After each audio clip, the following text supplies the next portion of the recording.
Hey everybody, welcome back to the Health Bridge. This is Dr. Pedram Shojai here with my dear friend, Dr. Sarah Gottfried. Hi, Sarah. Hey, Pedram. Hi, everybody. Hello.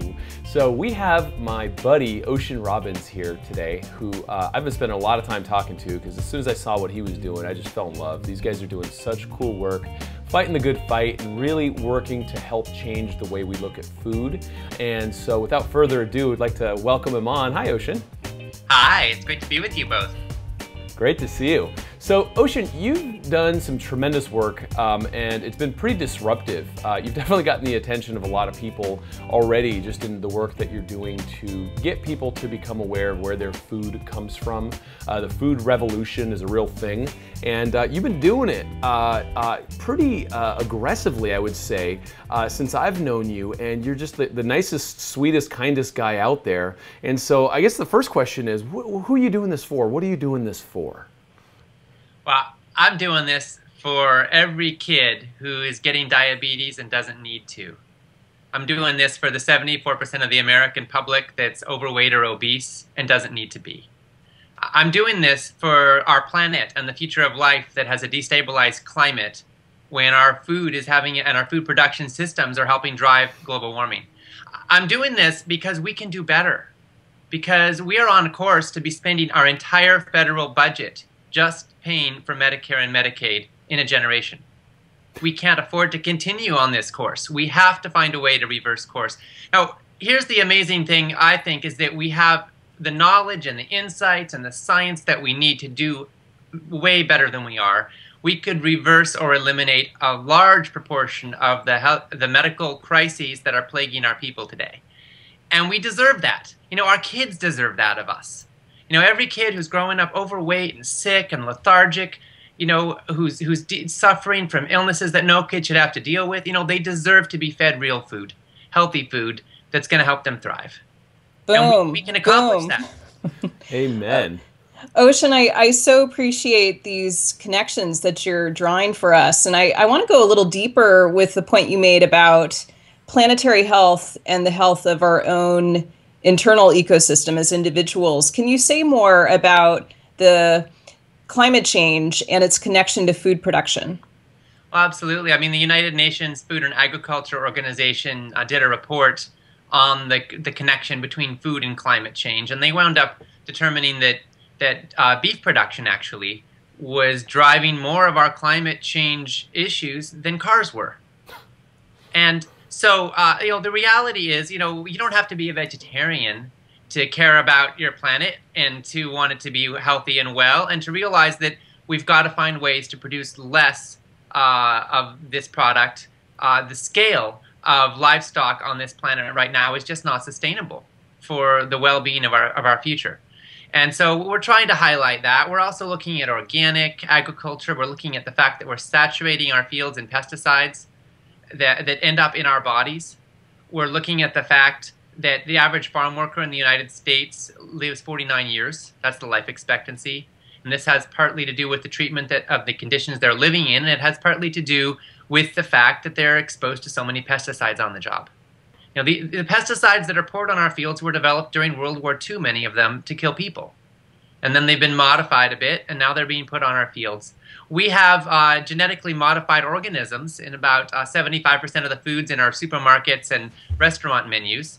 And for the most part, genetically modified organisms have one of two traits. These crops either produce their own pesticides, they're living pesticide factories, or they are engineered to be resistant to pesticides that can be poured on the fields and will kill the weeds, but will leave the crop standing. And we've now got super weeds that are resistant to glyphosate or Roundup. So now we've got a new, even more intense arms race, chemical arms race going on, where we've got plants that are genetically engineered to be resistant to 2,4-D, which is one of the ingredients in Agent Orange. So we call these Agent Orange crops. And this arms race keeps on going, and we keep adding more and more poisons into our environment, and it's affecting our bodies and our health. And we've got to at some point say enough's enough. When do we get real food? You know, when do we make health the central organizing principle of our food system? It seems like that message was lost a couple decades ago. So let's talk about biodynamic farming. Let's talk about some of the solutions that are out there, because it's real easy to get real scared about the doom and gloom. Yeah. And what most people know that, it's kind of yucky out there. But what a lot of the listeners probably don't know is that there are tons of solutions and innovative ideas and practices that are already in front of us that can dramatically change the face of our entire future and the biosphere that we live in. Well, there are, and sometimes people think that organic agriculture means going back just to the way things were 100 years ago. And frankly, not a lot of folks look at the way things were 100 years ago and actually want to live there, And so, I think the reality is that we have to combine innovation and technology and breakthroughs and best practices and what's being learned with respect for nature, respect for life, respect for the earth, respect for the mystery, respect for how much we don't know. And just because something's new and technological doesn't always mean it's better. Sometimes nature has figured things out pretty well. But if we can learn to live in a healthy and right relationship with the earth and natural living systems and use these brilliant brains of ours in respect and partnership with life instead of trying to dominate and control it and exploit it, I think we can accomplish some extraordinary things. And there are so many breakthroughs happening. Organic agriculture is getting more productive all the time. We do not have to choose between feeding the hungry world and but poisoning ourselves and going organic and watching a bunch of people starve. We absolutely can produce actually more yields with small-scale farming. It sometimes takes more labor and less machines. That's one of the big things, and that can increase costs, but it can also increase employment. And so, that I think ultimately it's a good thing if we employ more people to do good work that, makes this world better rather than employing more machines to dump pesticides and chemicals on our foods. So, Ocean, I have a question for you. I want to drill down a little bit deeper with this idea of right relationship, because I think it's such an important guiding principle. Can we talk about meat? Because I've been looking at the data recently about our insatiable desire for meat. And we all know that the paleo movement is in full swing. It's very popular. Pedram and I have done a couple of shows on it. And I just feel like, I just wonder about the actual data on grass-fed beef. Is that really the solution in terms of methane and carbon? So can you talk a bit about meat production? What are some of the ways to develop right relationship? Well, my perspective is, first of all, I want to say that there's never been a society in the history of the world, a culture that for a long period of time has been completely vegan, has not consumed any animal products. At the same time, that doesn't mean that it isn't a worthwhile experiment. We just, I think from a cultural perspective, recognize that down through history, most people have eaten what they could get a hold of, what was available in their region. And we talk about paleo as if every human being down through tens of thousands of years of history ate the same thing. But in fact, people ate wildly different things based on what their ecosystem could support and sustain. What we do know is that people traditionally in the Paleolithic period consumed far more fiber than human beings do today, even than vegans do today. And if you look at fiber, it may be the one nutrient we are most deficient in the modern American diet. I think 5% of the U.S. population gets the recommended amounts of fiber, which themselves may be set too low. In the Paleolithic period, the average person apparently got about 5 times more than the recommended daily amount of fiber. Now, there is no fiber in animal products, zero. There is only, it's not in the gristle, there's none in any animal product. It's only in plant products. And it's not in any refined plant products. You're not going to find much fiber in white flour or white sugar or, oils. You find it in, largely in plants and whole grains and whole beans. And so we need to eat a lot more of these things for a whole lot of reasons.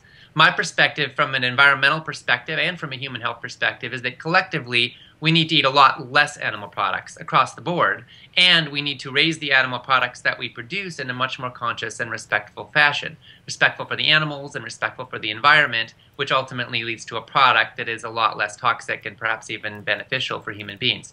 So with grass-fed beef, for example, I think there are major advantages to grass-fed beef over factory farms.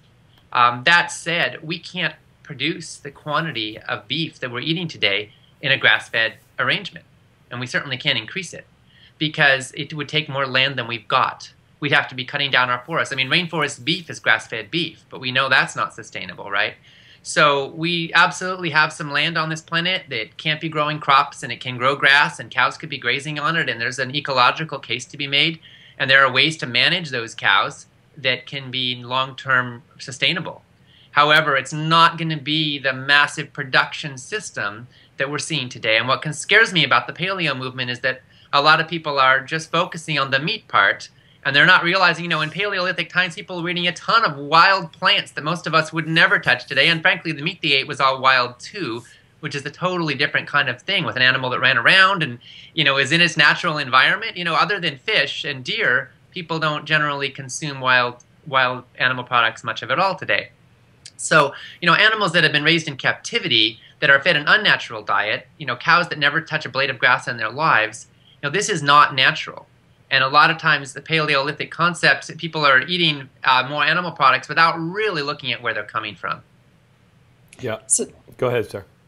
Such a good point, and I appreciate these issues that are more nuanced that you're speaking to. You know, I feel like I hear this mantra about paleo, and I eat mostly a paleo diet, about, you know, why, you know, grass-fed is the answer, and yet, where do you live, Ocean?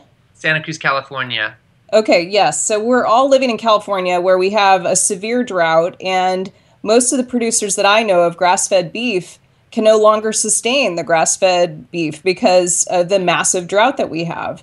So I think it's really important to raise these points and also look at the effect of these wild meats, you know, the anti-inflammatory meats versus these toxic mimics of meat that I think most of us are finding at the grocery store. So I just wanted to add that point. And I feel like this fiber point is so important. I feel like you're like chanting my mantra as you talk about fiber, because I believe, you know, if you look at Paleolithic times, it's somewhere around 100 grams of fiber that people were consuming. The average American woman consumes around 14 grams of fiber. So it's, you know, there's this gigantic gap when it comes to fiber. And Pedram and I have talked about how we've got these patients who come to us and say they're eating paleo and they have, you know, 3 spears of asparagus and a huge steak for dinner every night, and how that's really missing the point. And I wanted to also add, even Lauren Cordain, who's one of the leaders of the paleo movement, says most of the meat that's available is actually toxic fat, you know, full of the residue, antibiotic residue, steroid residue. The average cow in the U.S. is fed about 6 steroid hormones to fatten them up, and then we're eating those. No wonder we have an obesity epidemic. So I just wanted to raise those points as well. Any comments? Yeah, absolutely. And, you know, one of the things I find really scary is the use of hormones and antibiotics in animal agriculture today. Looking at antibiotics, you could actually make the case that our factory farms have become biological weapons factories. So the reality is we had 20,000 Americans die last year from antibiotic-resistant bacteria. These are people that would have lived had they gotten the same sickness 10 or 20 years earlier, because the bacteria would have been susceptible to antibiotics, but they're not anymore. We have resistant bacteria proliferating.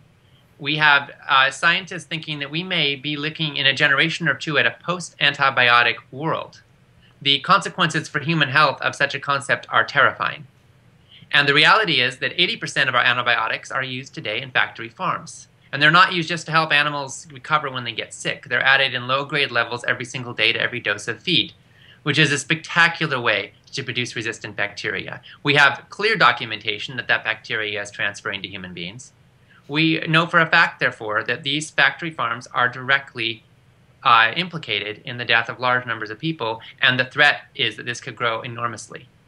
Now, the antibiotics are actually used largely because it's been found that they fatten the animals up. They make them gain weight faster. It's not even about keeping them healthy, although it does keep down disease, which tends to proliferate in those environments when the animals are treated so terribly.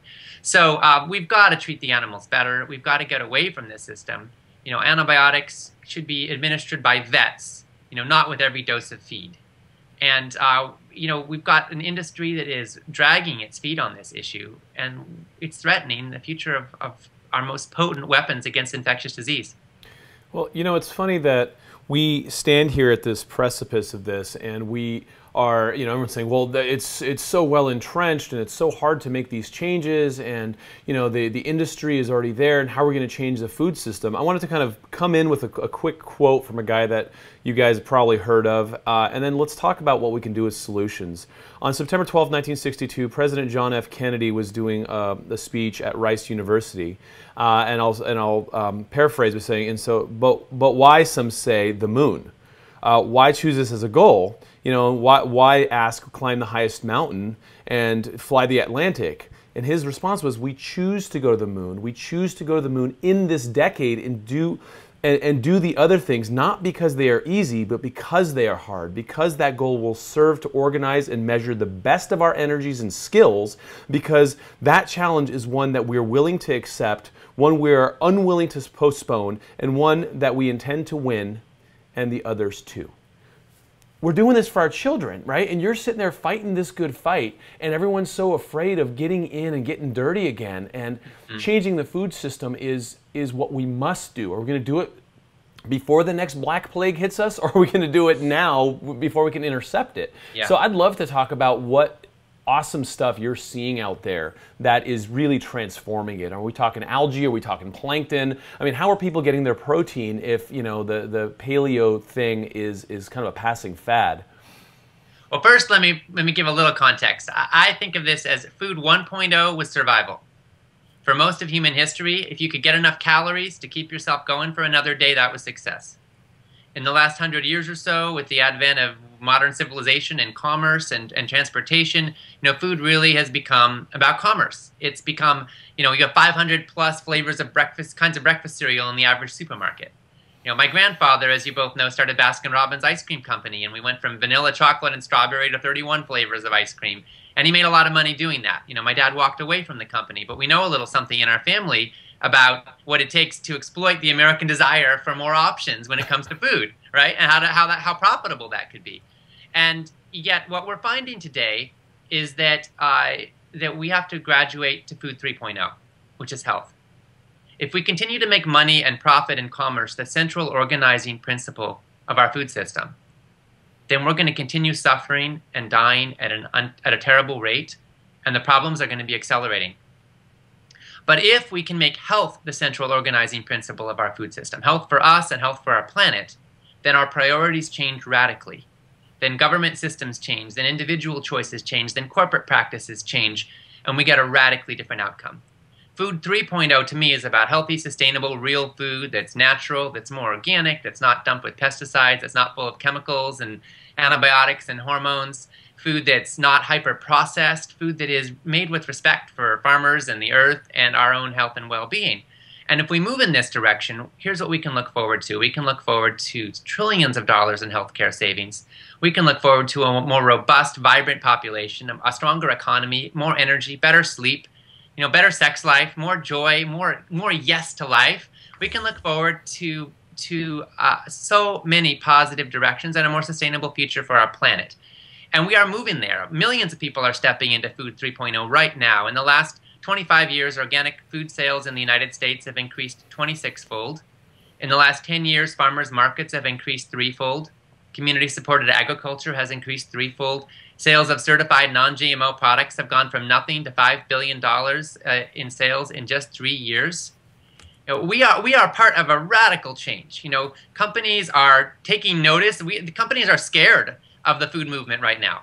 They don't want to be exposed for some of what they're doing, and they realize that some of what they're doing, if people knew what was up, they'd change their buying practices. So companies are taking note. We just saw very recently Nestle announced by far the most comprehensive animal welfare program of any company in the world, saying that they're not going to be willing to accept suppliers that don't treat their animals more humanely, and they're serious. This is not just a PR thing.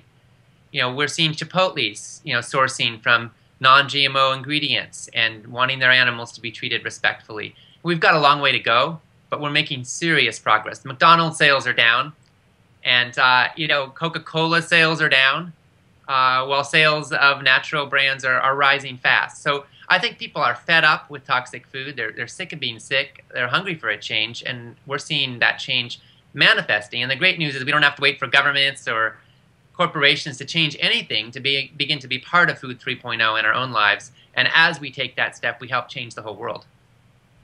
Ocean, I love your response to Pedram's paraphrase of JFK. I feel like I'm ready to. I feel like a cheerleader. Raw Food 3.0. I want to get practical for a moment. Yeah. And ask you to give us a 24-hour diet recall. Like, tell us about your past 24 hours eating in the Food 3.0 framework. Okay. Well, I will say I can't remember everything exactly in the last 24 hours, but you know, I love to eat a lot of vegetables, and so I think one of the big things I believe in is crowding out the bad stuff with the good stuff. And so rather than focusing on what are you trying to avoid, I mean, absolutely having some lines. Like there's things I just don't eat, you know, quite a few actually that most people think of as normal.